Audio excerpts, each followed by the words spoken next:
룻기. 룻기는 뛰어난 신학 작품으로서 하나님께서 우리의 일상에서 일어나는 기쁨과 고난에 어떻게 관여하시는지 보여주는 책이죠.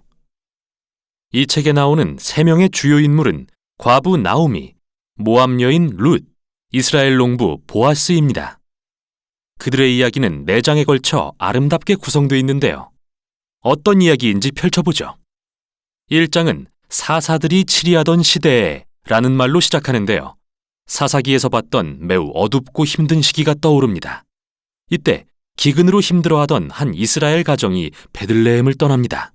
그들은 음식을 찾아 이스라엘의 오랜 원수인 모압 땅으로 이주하죠. 그런데 거기서 아버지가 죽고 맙니다. 2 아들이 모압 여인인 룻과 오르바와 결혼했지만 2 아들 역시 죽고 맙니다. 이제 남은 사람은 오직 나오미와 그녀의 2 며느리뿐이죠. 더 이상 모압에 남을 이유가 없어진 나오미는 2 며느리에게 자신은 고향으로 돌아가겠다고 말합니다. 그러나 나오미는 이방인 과부로서 이스라엘에 사는 게 얼마나 힘든지 알기에 그들에게 모압에 남으라고 강권하죠. 이에 오르바는 그렇게 하지만 룻은 나오미에게 놀랄 만한 신실함을 보입니다. 어머니가 가시는 곳에 저도 갈게요. 어머니의 백성이 제 백성이 되고 어머니의 하나님이 제 하나님이 되실 거예요. 결국 2 사람은 이스라엘로 함께 돌아오고 1장은 나오미가 자기 이름을 마라, 즉 히브리어로 쓰다라는 말로 바꾸며 자신의 비극적 운명을 슬퍼하는 걸로 끝이 납니다.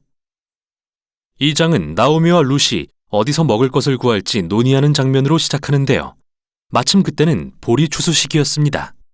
식량을 찾아 나선 룻이 마침 이삭을 줍게 된 곳은 보아스라는 남자의 밭이었는데 그는 마침 나오미의 친척이었습니다. 보아스는 고매한 사람이었고 이미 룻에 대해 알고 있었죠. 룻의 이야기를 더 알게 된 보아스는 그녀에게 놀라울 정도로 관용을 베푸는데요. 이방인이자 이민자인 룻이 자기 밭에서 이삭을 줍도록 특별한 배려를 해줍니다. 보아스의 이 행동은 율법에 기록된 대로 이방인과 가난한 자를 환대하라는 말씀에 순종한 것이었죠. 보아스는 나오미에 대한 룻의 신실함에 매우 감명을 받아 하나님께 그녀의 담대함을 넉넉히 갚아주시라고 기도합니다. 룻이 돌아와서 나오미에게 보아스를 만났다고 말하자 그녀는 신이 나서 보아스가 그들 가문에 기업을 물을 자라고 알려줍니다.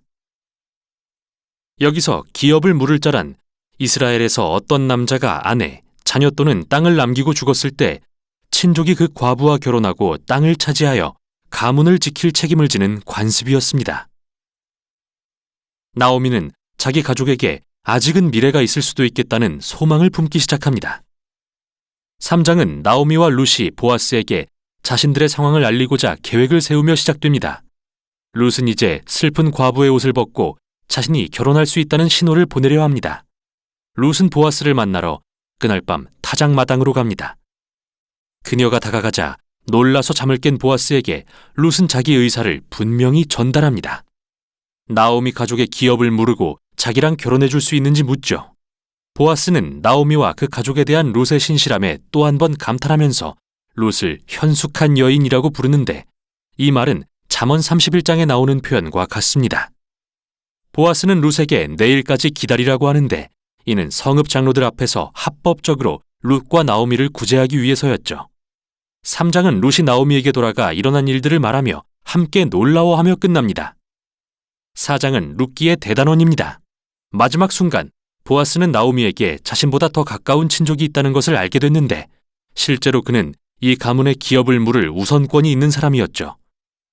그러나 막판에 이 사람은 모압 여인인 룻과 결혼해야 한다는 것을 알고 이를 거절합니다. 하지만 보아스는 룻의 참모습을 알기에 나오미 가문의 소유를 승계하고 룻과 결혼합니다. 마치 처음에 룻이 나오미의 가문에 신실했듯이 이제 보아스도 그들에게 신실함을 보여줍니다. 이야기가 결론에 이르자 1장의 모든 비극이 반전됩니다. 남편과 2 아들의 죽음이 바뀌어 룻이 재혼하여 새로운 아들을 낳아 나오미는 기쁨을 회복하죠. 이 같은 서두와 결론의 대칭 구조는 더더욱 놀라운데요. 서두에서는 비극에도 불구하고 룻이 신실한 행동을 보여주었다면 결말에서는 보아스가 신실한 행동으로 이 가문의 온전한 회복을 이루고 있는 것입니다.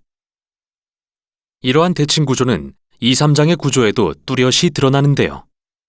각 장은 나오미와 룻이 그들의 미래를 위해 계획을 세우며 시작합니다. 그 후 룻과 보아스는 섭리에 따라 만나고 마침내 나오미와 룻은 모든 일어난 일들을 기뻐하며 마무리됩니다. 아름답게 구성된 이 이야기 속에 정말 궁금한 점이 하나 있는데요. 그건 바로 하나님에 대한 언급이 거의 없다는 겁니다. 물론 등장인물들이 하나님에 대해 가끔 말하긴 하지만 룻기의 저자는 한 번도 하나님이 하시는 일을 직접 언급하지 않죠. 이게 바로 탁월한 점입니다. 하나님의 섭리가 모든 장면 뒤에서 인물들의 상황과 선택을 통해 이야기를 엮어가는 걸 보여주기 때문이죠. 나오미는 자신의 비극이 하나님의 심판이라고 생각했지만 진정한 하나님의 계획은 나오미와 그 가문을 회복시키는 일이었던 것입니다. 하나님은 룻의 담대함과 신실함을 통해 나오미의 삶을 치유하시고 그뿐 아니라 현명한 농부인 보아스의 관대함과 신실함도 사용하십니다. 하나님은 그의 선행과 룻의 담대함을 통해 나오미와 그 가문을 구원하신 것이죠. 이처럼 룻기는 하나님의 목적과 뜻, 그리고 사람의 결정과 뜻이 어떻게 상호작용하는지 탁월하게 보여줍니다. 하나님은 신실하게 순종하는 자기 백성을 통해 온 세상의 구원을 이루어 가시는 거죠. 이제 이야기의 진짜 결론입니다. 룻기는 한 족보로 마무리되는데 이는 보아스와 룻의 아들 오벳이 다윗 왕의 할아버지가 됨을 알려줍니다. 즉, 다윗으로부터 오실 메시아의 족보인 거죠. 이 순간 우리는 이처럼 평범한 일상의 사건들이 모여 하나님의 원대한 구속 사역을 이루어간다는 사실을 깨닫게 됩니다. 룻기는 우리에게 평범한 일상의 삶 속에서 구체적으로 일하고 계시는 하나님의 역사를 묵상해 보라고 권면합니다. 이게 바로 룻기가 전하는 내용입니다.